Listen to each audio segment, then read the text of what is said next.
a importância das redes sociais.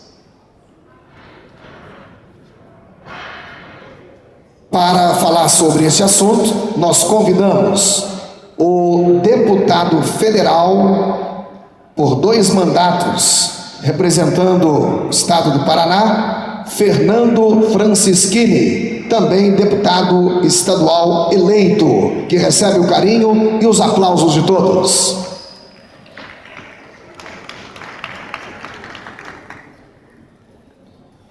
Delegado de Polícia Federal, que coordenou inúmeras operações especiais, entre elas a prisão dos megatraficantes de drogas Fernandinho Beiramar e o colombiano Juan Carlos Abadia. Há 8 anos como deputado federal, atuou nas CPIs da JBS e da Petrobras e foi um dos autores do pedido de impeachment da ex-presidente Dilma Rousseff. Recebeu o prêmio Congresso em Foco de melhor deputado federal em 2018, com votação popular aberta pela internet.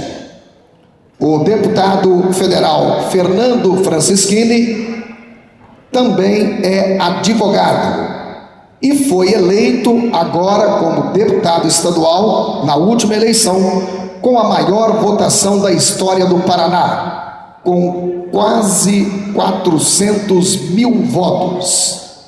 Ancorou toda a divulgação da sua campanha somente em redes sociais, em parceria com o presidente eleito Jair Bolsonaro. Senhoras e senhores, com vocês, o deputado federal Fernando Francischini, falando sobre a importância das redes sociais. Boa tarde a todas e a todos. Queria agradecer e me sentir honrado pelo convite do Shaolin, do meu amigo Mac, pessoal do Paraná, para que eu pudesse estar aqui com vocês hoje. Eu, quando olho promotores de evento, eu vejo gente ousada. Gente ousada porque hoje no país, com as dificuldades que nós estamos econômicas, com a quantidade de gente desempregada, tem gente corajosa igual vocês, que investem milhões na frente, contratando shows, estruturas e confiando que vão ter a volta desses investimentos. A gente tem que reconhecer que vocês são gente corajosa, que ainda gera emprego e que ainda luta pelo nosso país. Eu tenho uma frase da minha família. Eu, delegado da Polícia Federal por muitos anos, coordenava essas operações que vocês assistem muitas vezes pela televisão. E lá pelas tantas, quando comecei a falar de política, etc., minha família perguntava assim: você ficou louco? Você vai deixar uma carreira com credibilidade, um delegado da Polícia Federal reconhecido, com grandes operações, chamado para dar aulas em vários locais, para ser político, para ser deputado? Você não está assistindo pela televisão os políticos sendo tocados de dentro de um avião, apanhando na rua muitas vezes, sendo vaiados aonde entram? Você vai largar de ser delegado da Polícia Federal, que coordena as operações muitas vezes de prisão dos próprios políticos também, para ser um deputado? E eu, quando olho e faço essa analogia no começo com vocês todos, e a rede social teve uma influência enorme de qual era o meu objetivo e aonde eu queria chegar, com vocês, promotores de evento, aonde vocês querem chegar? É só a venda do ingresso? Eu tenho certeza que não. A maioria que está aqui tem muito mais do que a venda do ingresso. Tem um objetivo a atingir. Tem pessoas, como o nosso cantor do Nenhum de Nós falou, que é levar felicidade, entretenimento, levar algo mais para as pessoas. Aquele sorriso, muitas vezes, que eu sei que você, como promotor de evento, enxerga naquela pessoa durante um evento ou após, pode ser muito mais lucrativo para vocês do que só o resultado lá na bilheteria. E isso eu respondi para minha própria família. Depois de fazer prisões como Fernandinho Beiramar, Juan Carlos Abadia, eu podia relacionar centenas de traficantes, desde os 18 anos de idade, eu na labuta do combate ao tráfico, principalmente nessa parte de crime organizado.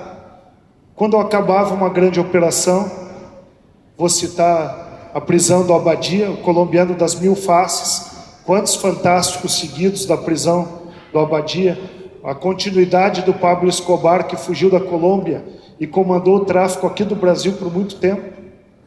Mas o que sobrava na minha sala, na sala de um delegado, depois de uma operação, quase sempre era um pai, uma mãe, uma família destruída pela dependência química das drogas.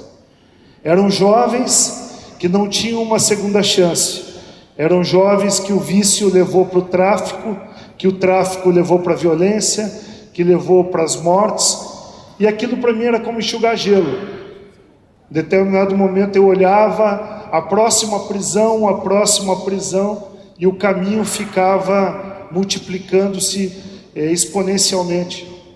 Cada prisão gerava-se uma série de jovens no mundo do tráfico que não tinham uma segunda chance, porque a gente não tinha investimento público, não tinha uma legislação inteligente, a gente não tinha meios na política que pudessem fazer com que o simples ação de prisão pudesse ter efeitos. Nós tínhamos que ter efeitos na área política. E mais à frente, e nas operações de combate à corrupção, prende uma pessoa importante, um empresário que comanda um esquema de empreiteiras. Isso é agora, gente.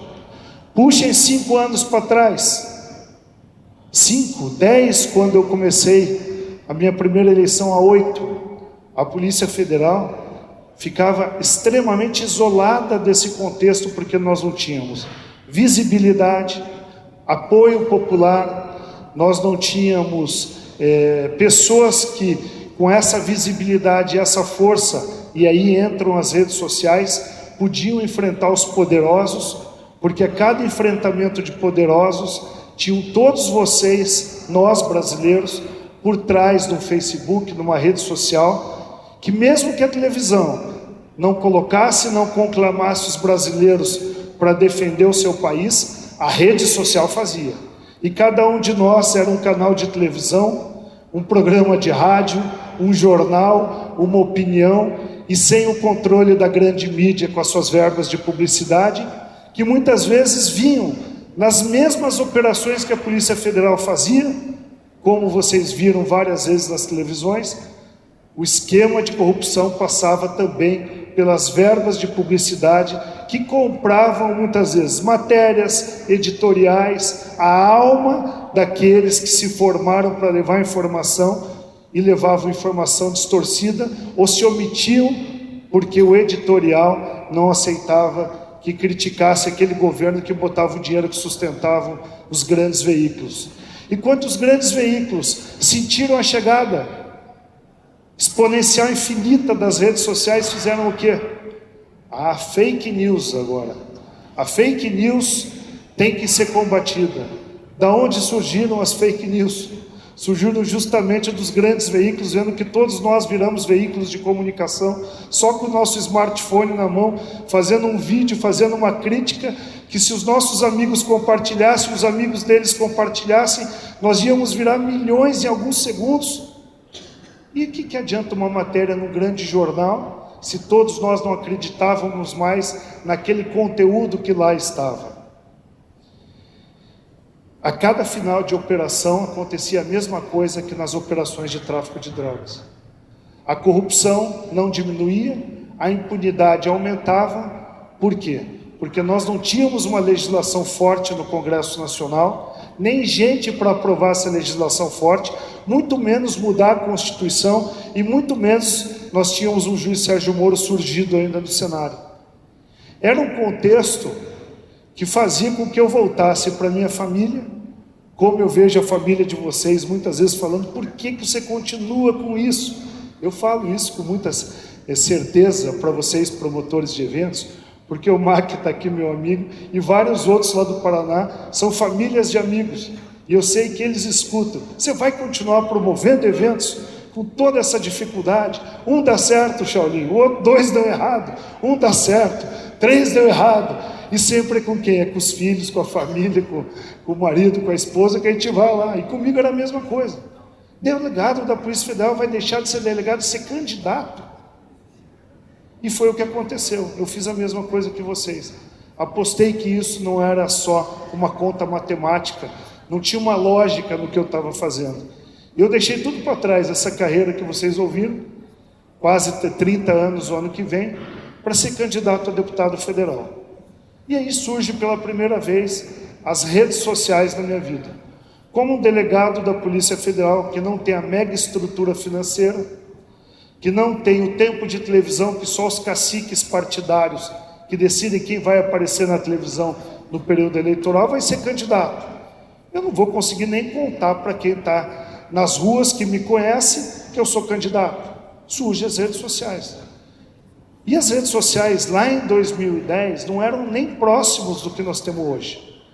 Nós tínhamos naquela época o que eles diziam no Brasil do efeito Obama nas eleições americanas e que em 2010 e 2014 já não tem influência no Brasil. Não tiveram. Como sempre, levou quase 10 anos porque acontece na América do Norte refletir aqui. Talvez agora com a tecnologia, com a inovação, surja mais rápido. Mas essa foi a primeira eleição que aquele efeito Obama nas eleições americanas lá de trás surgiu e teve efeito nas eleições brasileiras. Como a rede social impactou as nossas vidas? Eu confesso para vocês e tenho certeza que muita gente pode ter a mesma situação. Eu demorei para pegar. Eu peguei no tranco com a rede social. Depois de muita gente falar, como é que você não tem um Facebook? Você não está no Twitter, lá naquela época, no começo. Quem não está no Twitter não existe no mundo. Eu disse, o que eu quero com o Facebook, Twitter? Nem sabia o que era isso.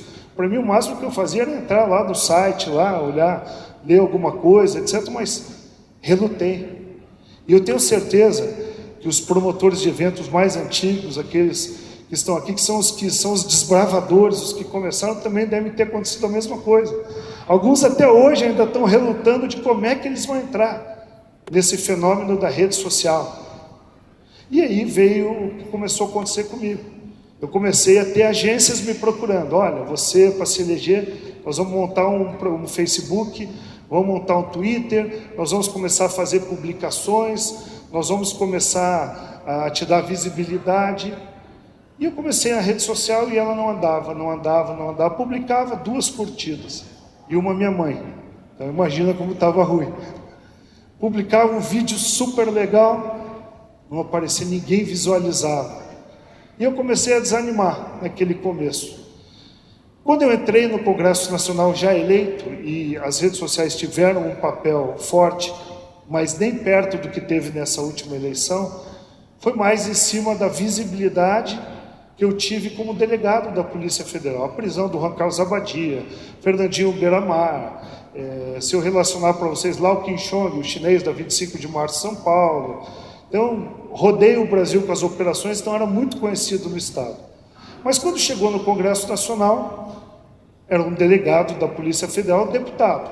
Vocês acham que muita gente pegava na mão de um delegado da Polícia Federal que sentava do lado de um deputado federal investigado de desvio de dinheiro, que já tinha sido preso, tinha escapado e ainda criticava a Polícia Federal? E todas as vezes que ele criticava, eu era um de 2 ou 3 que subia para defender a Polícia Federal? Não. Então muitas vezes minha mão ficava no ar, né? No vazio, cumprimentando ninguém. Mas talvez esses não cumprimentos serviram para virar cumprimentos nas ruas. Mas é onde entra a rede social. Como fazer oposição quando você identifica a corrupção, denunciar, está dentro de uma CPI, como eu estive na CPI da JBS, CPI da Petrobras, sendo muitas vezes 2 ou 3 de todos que estão, muitas vezes, jogando o jogo do governo. Bom, eu não vou sair no jornal tal, na televisão tal, no veículo tal, porque eu não estou no esquema da verba de publicidade. Então só vai ser ouvido aquele que alguém lá do governo botou o dedo em cima e falou, ouçam o fulano de tal. Então quem não tem, não fala. Quem não tem padrinho na mídia, principalmente com as verbas de publicidade, não tem visibilidade. Como fazer oposição quando um governo era muito forte ainda, não era o governo que a gente viu nos últimos anos, pela rede social. E a gente foi aprendendo a usar a rede social. Eu vejo muita gente falando, e a excelente palestra que eu acompanhei agora há pouco do Davi e do Léo mostram isso. Os instrumentos de tecnologia são importantíssimos. A inteligência para utilizar a rede social é importantíssima. Mas o principal, se não tiver o conteúdo, não serve para nada. É só olhar. Se a gente pegar esses grandes políticos, que estavam com milhões e milhões para gastar nessa última eleição, tinham excelentes agências, os melhores profissionais, podem contratar, faz parte do jogo e é a relação comercial. Eles têm as melhores ferramentas de BI, de inteligência, mas eles não tinham o conteúdo que as redes sociais queriam ouvir. E isso que gera engajamento. Não adianta nada, vou transformar para um promotor de eventos e para as empresas de vocês. Pegar uma mega agência de rede social, contratar os melhores softwares e tecnologias para multiplicar tudo isso. Se o que você vai colocar como conteúdo para o teu público-alvo não seja relevante para ele, não esteja colocado no momento exato que ele esteja com a audiência na rede social, e ela não ter a peculiaridade de mudança de paradigmas e de vida, porque ele quer compartilhar com os amigos dele aquilo que é relevante para ele. Bem falou numa das palestras anteriores, por que eu que sou fã de música sertaneja vou compartilhar um vídeo do Aerosmith, do show do Aerosmith? Então nós chegamos num ponto que com tudo isso que a gente viu, as redes sociais como uma ferramenta, não de tecnologia. O que eu e muitos políticos, como o próprio Bolsonaro, descobrimos nos últimos anos, alguns políticos de oposição, aqui eu não estou fazendo política nenhuma, bons políticos de oposição também agora, novos, de partidos de esquerda, usam muito bem as redes sociais e são pessoas de bem. Todos os partidos têm problemas de corrupção, então não dá aqui para vir crucificar o partido A, B ou C. Quando eu falo de uma forma genérica. Eu sempre brinco que eu estou imune porque eu votei pelo impeachment da Dilma 2 vezes para investigar o Michel Temer e defendi publicamente a prisão do Aécio Neves. Então, estou imune, eu posso falar. Tem corrupção em todos os níveis. Então não adianta eu pegar só o PT e crucificar o PT, só o PSDB, só o PMDB, ou até o partido que eu estou. Na verdade, a produção de conteúdo tem que ser identificada com o teu público-alvo. Se você é um político de esquerda, você vai falar o conteúdo para aquele tipo de público e da forma adequada e no momento que a tua identificação de inteligência mostrou que ele está ligado na rede social. Senão, com a quantidade de informação, nós vivemos a era da informação, online, digital, direta, rápida. Se acontecer um problema aqui com todos esses celulares ligados, vai estar no mundo em alguns segundos, Shaolin. Se o palestrante tropeçar aqui cantando ou fazendo uma palestra e cair, vocês viram, acabou de bater uma foto, essa foto já está no mundo. Então nós vivemos um momento diferente, um momento que quem está na área comercial como vocês, quem está na área política como eu estou, que não estiver no mundo digital, tecnológico, de identificação das redes sociais, principalmente nós, que mexemos com o público, com população, nós não estamos no mundo. Queria também fazer uma vírgula, fazendo uma correção de rumos. 80% do papel diz que vai sumir até 2020. São estatísticas de projeções que a gente tem visto nas redes sociais, que 80% vai ser tudo digital até 2020. E por que 20% ainda vai resistir? Porque dependendo do teu alvo, do meu alvo, do nosso público, tem lugar que não tem internet. Ou se tem internet, não é o Wi-Fi e ele não tem um plano no celular dele que ele possa ficar baixando vídeos ou coisas pesadas, porque acaba o plano, é gente carente, pobre em periferia. O Comitê Gestor da Internet no Brasil soltou uma pesquisa há poucos meses atrás, E eu trago para vocês terem uma ideia do impacto disso tudo. 1 em cada 5 domicílios brasileiros tem internet em casa. Ou seja, o restante está todo onde? Smartphone, é o móvel. 120 milhões de brasileiros usaram a internet nos últimos 3 meses. Ou seja, o Brasil usa a internet, o Brasil está conectado. E eu volto naquilo que nós falamos. Por que o papel ainda vai sobreviver em pequena quantidade? Porque tem lugares que não chega a rede social. E quando ela chega, ela não tem essa velocidade para baixar o nosso material. Se você pegar ainda o Comitê Gestor da Internet no Brasil, você vai ver que na classe A, quem tem grana, 99% está conectado. Se você pegar a classe B ou C, depende do público, do show, do evento que vocês estão fazendo, 69% está conectado. Agora, quando você chega no público D e E, só 30% tem acesso à internet. Aí está a necessidade. O evento é um evento que você vai vender ingresso? Qual é o artista que você vai estar produzindo ou promovendo o show? O evento é beneficente? O evento é uma festa da cidade que vai ter que convidar classe de A a E? Então vai ter que ter papel. Agora, que a tecnologia suplanta em muito e faz com que vocês possam aumentar a competitividade da empresa de vocês, possam aumentar as vendas, podem diminuir custo, porque vai diminuir pessoal, vai diminuir infraestrutura, está dentro da rede social. Juntar o que bem falou o Davi na palestra sobre ferramentas de tecnologia e o Léo, com o que eu estou falando de produção de conteúdo relevante, é a chave do sucesso para vocês. Eu tenho algo que eu falo que chama automação, que é o que nós aprendemos a fazer nos últimos anos, nossas equipes, que envolve toda essa última campanha eleitoral. A gente chama de automação. A automação não é robô querendo buscar curtidas, buscar likes ou fazendo um trabalho invasivo. Na nossa visão isso é antiético. Na nossa visão, se for político, perde voto. E se for vocês, traz alguém inimigo da empresa que vai falar mal da empresa de vocês. Toda vez que vocês forem invasivos, vocês estão perdendo pontos vezes ganhar. Aquela história de comprar um banco de dados gigante, de e-mail, de número de WhatsApp para disparar para todo mundo, esqueçam, é a maior furada. É trazer rejeição, mais rejeição, mais rejeição. Qual é o trabalho positivo do que eu chamo de automação? De automatizar com ferramenta tecnologia a minha parte do meu trabalho, que é o trabalho político, de levar as informações que eu entendo corretas, e de vocês levarem a informação de vocês, como promotores de eventos, para aquele público-alvo que vocês desejam que fique sabendo do público. Primeiro, você fazer uma coleta de dados inteligente.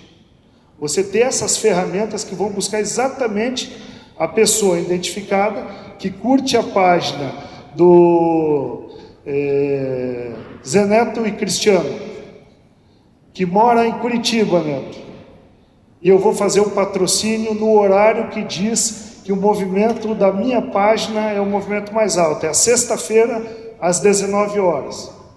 Isso vai fazer uma coleta de dados com esse patrocínio que vai gerar um banco de dados que vai te dizer quem gosta do Zé Neto e Cristiano, que já curte a página deles, que mora em Curitiba e que está acessando as tuas redes sociais naquele momento.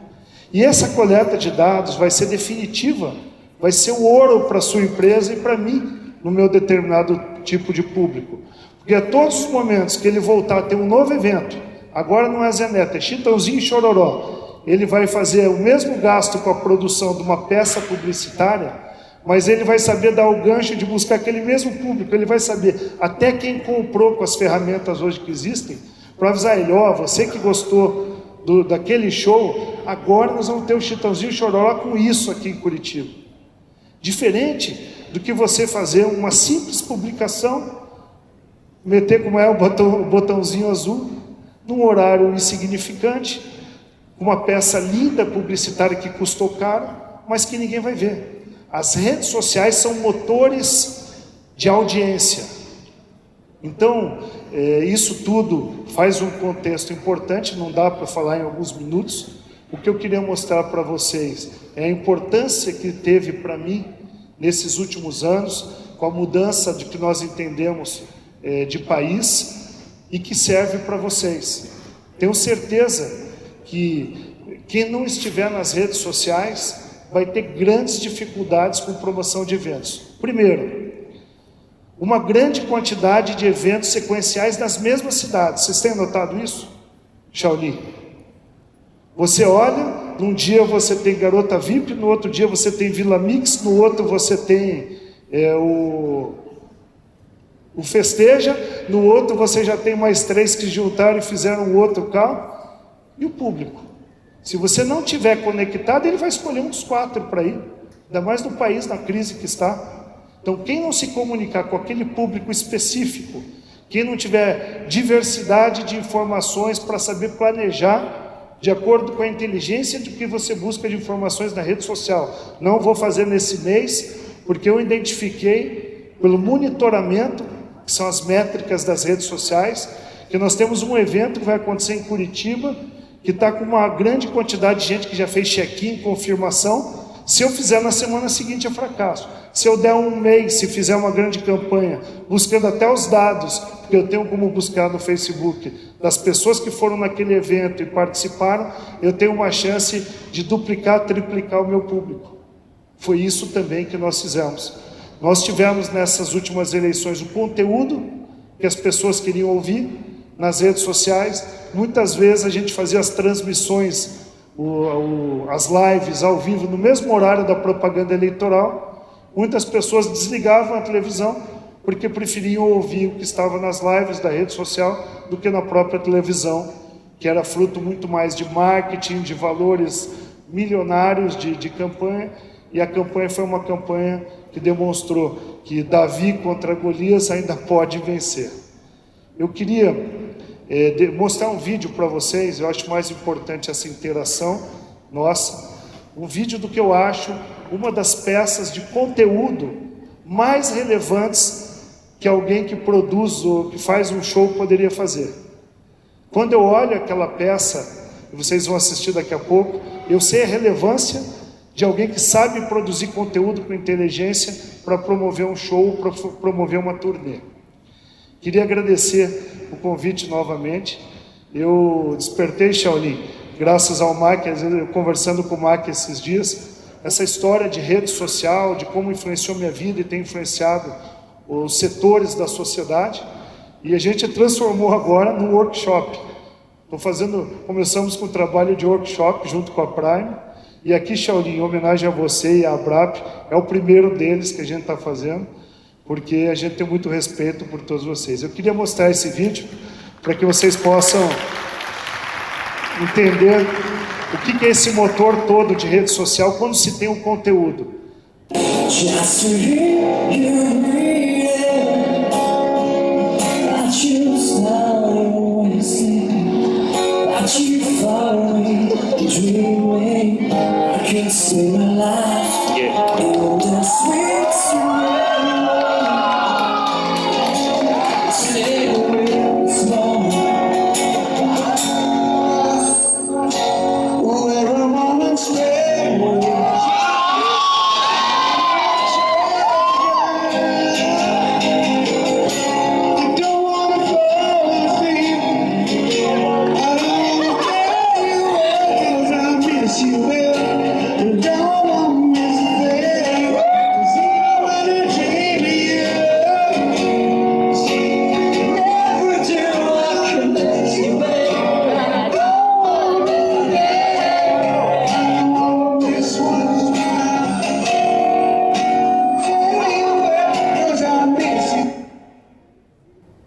Parece amador?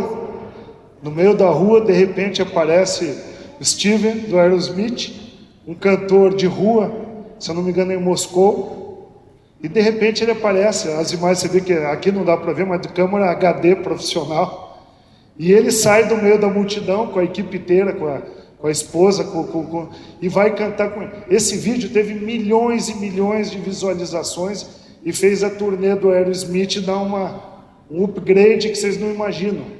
Assim, pô, ele, meu ídolo, pegando um cantor de rua, indo cantar, eu vou no show.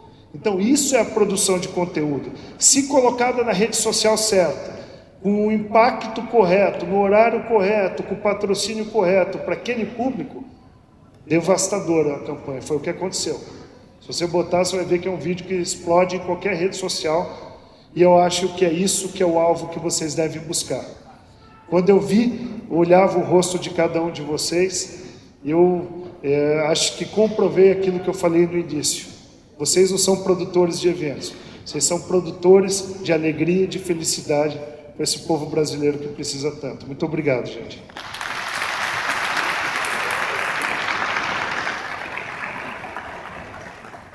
Não, eu queria perguntar, deputado, você já aprendeu esses figurões aí e tudo, uma pergunta, o que o senhor está achando do Brasil aí, se isso aí vai dar certo? Porque, assim, pelo menos a expectativa está grande, a esperança, né? O que o senhor está dentro da política agora, o senhor que veio da iniciativa privada, né, da Polícia Federal, o que o senhor está achando aí?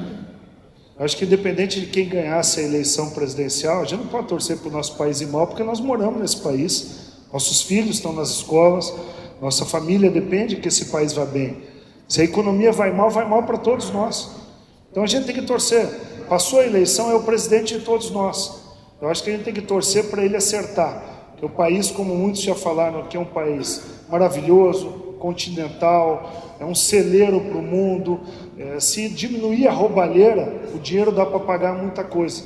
E a roubalheira estava generalizada, escancarada, e todos nós que pagamos impostos e não temos como escapar, que para quem é milionário é fácil escapar, eles chamam de planejamento tributário. Para nós que estamos na raia média e miúda, chama sonegação fiscal, é pau no lombo da gente. Se você sonegar imposto, está ferrado. Então eu acho que para nós que pagamos muito imposto, 27,5%, só da pessoa física, quando você transfere da tua empresa para o teu... É muito imposto, e cada vez que você vê uma roubalheira escancarada como estava nos últimos anos, de todos, não é de um partido ou de dois, de todos, a gente não aguenta. Então o que eu vejo ele tem que escolher gente séria, comprometida e que possa ser demitida se der errado. Errar, todos nós erramos. A diferença é não insistir no erro. Tem muita gente que fala para mim assim, eu votei no Lula. Legal. Insistir no erro que é errado. Eu votei no Aécio. Envergonhado. Não voto nunca mais. Ah, eu votei no fulano. A diferença é que a gente é população. Nós acreditamos quando a gente escuta. A gente confia que vai mudar. O pior é ver a roubalheira e continuar insistindo no erro com os mesmos políticos de sempre. Acho que Minas deu um exemplo para o país, e muitos estados também deram, de que a gente tem como renovar. Essa eleição foi a eleição da renovação. Se a gente errar na renovação, a gente errou tentando acertar. Pior é repetir os erros que a gente já viu que não deram certo. Então, a gente tem que torcer. O resultado tem que ser bom para todo mundo. Vai ser bom para nós que podemos ter a reputação recuperada, que estamos exercendo o mandato, e para vocês que produzem, que vivem dos eventos, que vivem disso, gerando alegria, entretenimento, comercialmente. Quantos empregos aqui já, se a gente somar isso aqui, não tem conta de tanto emprego que é gerado num evento como esse, que vocês representam muita gente. Depende da economia. Se a economia vai bem para todo mundo. Obrigado, gente.